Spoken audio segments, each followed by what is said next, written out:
以前连结没有这么深。然后，因为他就是为了台湾音乐在打拼嘛，所以就是说长大之后才可以了解说，哦，原来我爸在做什么这样。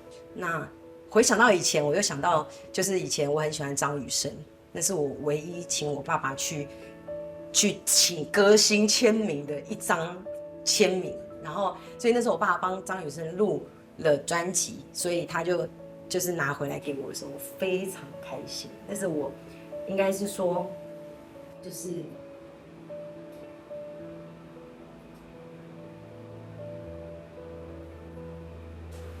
就是觉得很开心，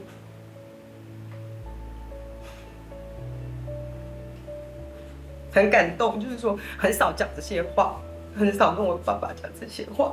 阮太太是介会样体谅我啦，咱讲正经吼啊。伫我这个演播的过程内底，上辛苦就是我厝的人。讲到迄落，就是讲我几乎拢无伫厝，啊，转来就是困。所以阮查囝后生，我等于因咧困啊，啊，我困起因已经出去上课啊。哦，这是长期啦，所以我甲囡仔的迄落较无遐尼紧。哦，这是我感觉较歹势。啊，不过好在阮囡仔大家拢真知情啦，吼。来哦，赞哦赞哦赞哦！亮晶赞！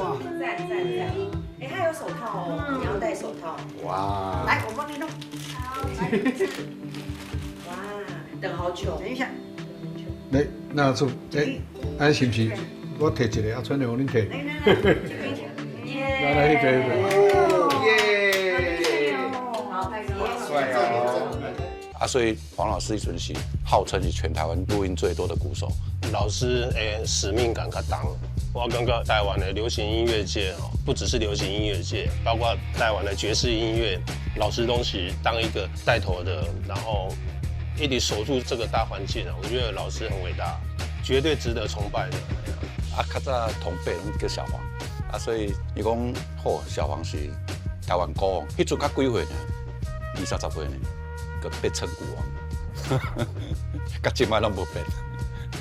他讲第二，没人敢讲第一。哦，老师实在是真正有够有活力的，就是一直挑战家己的一寡无共的正面的物件。所以我感觉吼，伊是一个台湾足特殊的存在，因为伊到70几啊、74啊，伊个会当遐活跃吼，我感觉这伫台湾吼，唔敢讲以后无人啊，但是目前我目睭看到是前无古人啊，真正前无古人。音乐永远袂停的啦，但是当时变安怎你唔知，但是你有法度去，你有法度倒转来。我看到海的感觉就是海伊是无济，啊，就是总讲伊拄到啥物困难，啊，咱就继续行，佮爬过一边，就海阔天空，拢无啥物人。啊，所以我就是这个心态，所以我爬过伫迄边，所以真侪人甲我竞争。我嘛无去甲别人竞争，因为我就是我。